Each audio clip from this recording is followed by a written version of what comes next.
Yo-yo, in and out of being locked up.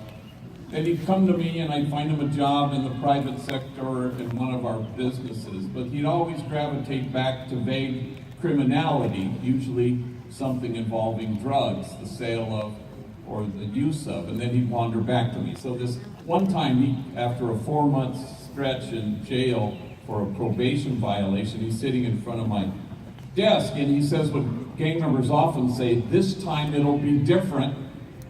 So I go, okay, with him sitting there, I call a friend of mine who owns a vending machine company, and he had hired homies in the past, and I think maybe he'll do it again. And sure enough, he says, yeah, tell him he can start tomorrow.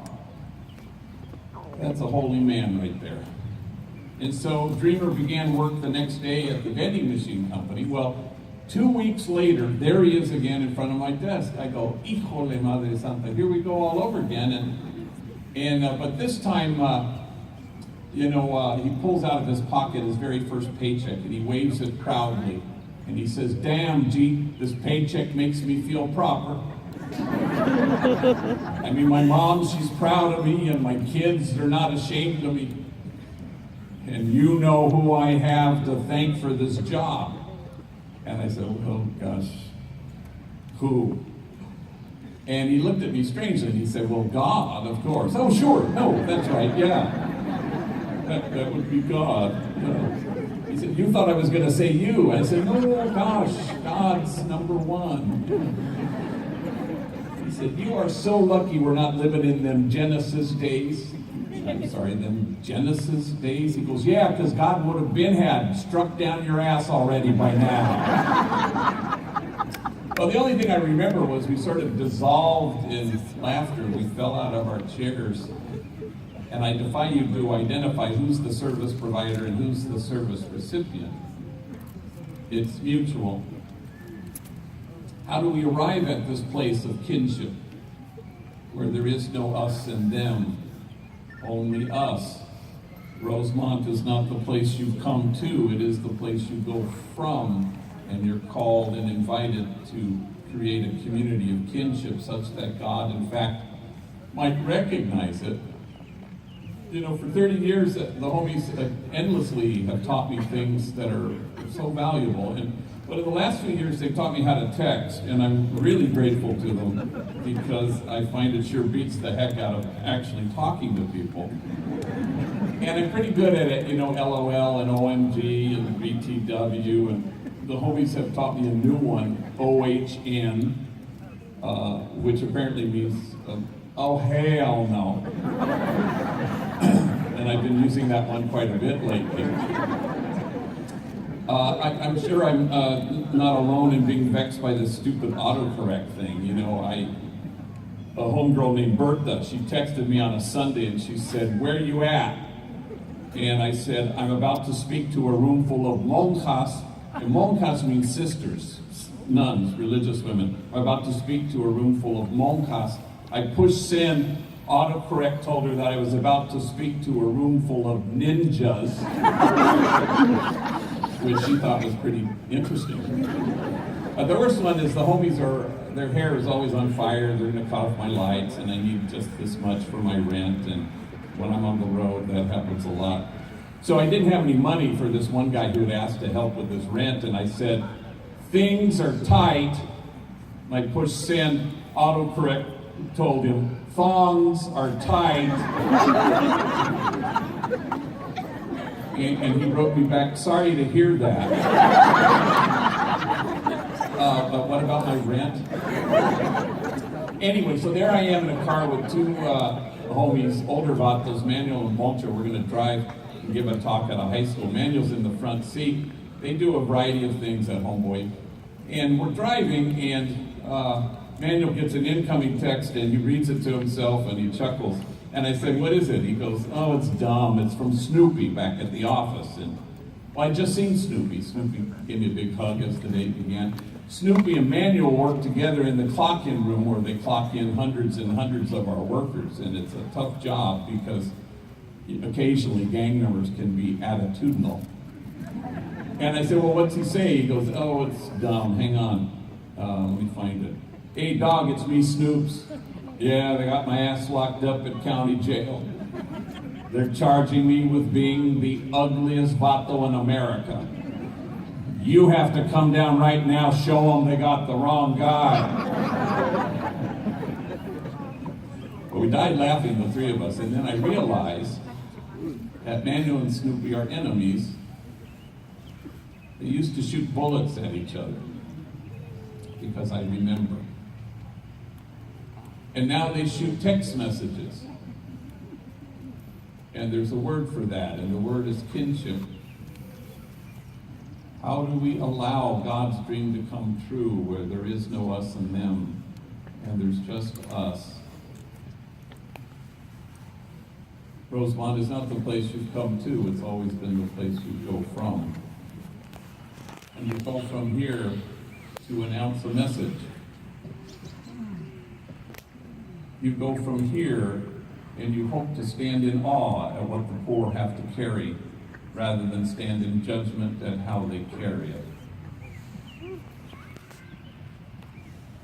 People always ask me about enemies working together, and it's difficult at first. A homie will come in and say, I'm ready, ready, ready, and I'll say, okay, I have an opening in the bakery, but you have to work with X, Y, and Z, and I rattle off the names of enemies, rivals. And they always do the same thing. They think for a long time, and then they say, okay, I'll work with them, I'm not going to talk to them. And I remember how much that bothered me in my early years, until you discover, of course, that it's impossible for human beings to demonize people they know. Humans can't sustain that. So I had a kid, a 19-year-old, a little chaparrito, everybody called him youngster. I thought he was ready, so I bring him to our homeboy silkscreen factory. It's been around for 22 years. Thousands and thousands of rival enemy gang members have worked there over the years. We have about 2,500 customers across the country. High quality work, reasonably priced. We UPS to Rosemont, Pennsylvania. Just saying. And so I introduced a youngster to his 30 coworkers. A lot of them were rivals and enemies. So I watch him as he shakes hands with each one, and firm handshake, and looks them in the eyes, and I think, wow, this is great. Until the youngster gets in the vicinity of the last guy, who seems to be wanting to avoid this encounter altogether, a kid everybody called Puppet. And when Puppet and youngster are in each other's presence, they mumble something, they stare at their shoes, they won't shake hands.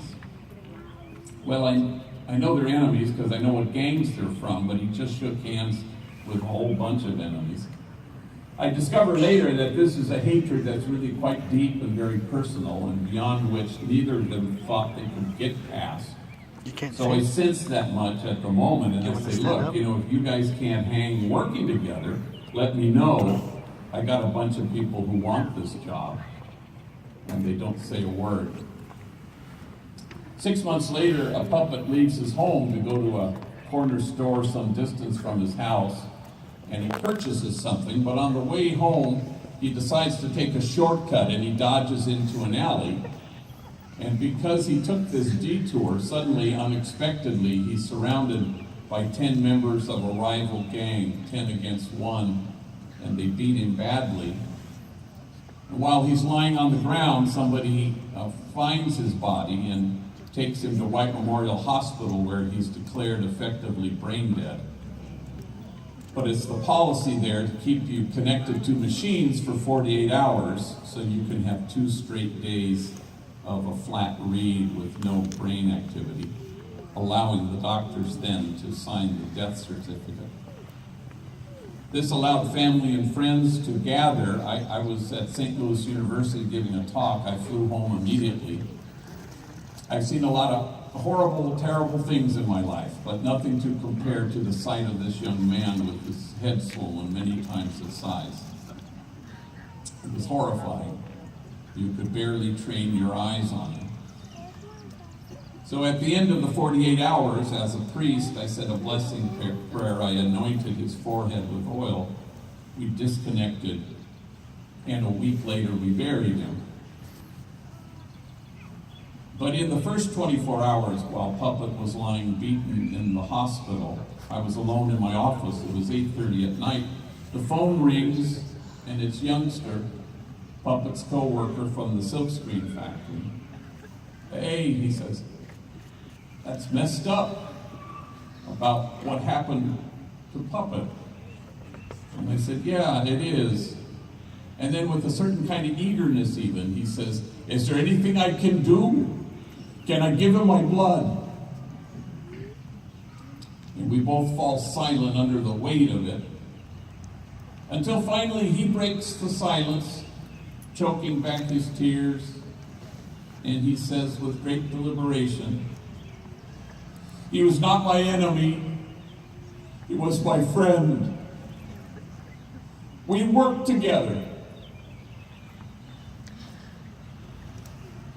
Now, can I say that always happens at Homeboy Industries? Of course it does. Any exceptions? No. And it shouldn't surprise us that God's own dream come true for us, that we be one, just happens to be our own deepest longing for ourselves. For it turns out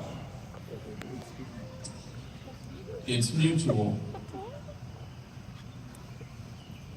And so Rosemont is not the place you've come to, it's always been the place you go from, and you go from here to imagine and create a community of kinship such that God, in fact, might recognize it. You imagine a circle of compassion and no one standing outside of it. And you stand at the margins, because if you look under your feet, the margins are getting erased. And then you cease to care whether anyone ever accuses you of wasting your time. For in this place of which you say it is a waste, there will be heard again the voice of mirth and the voice of gladness, the voices of those who sing. Class of 2016, make those voices heard. Thank you very much.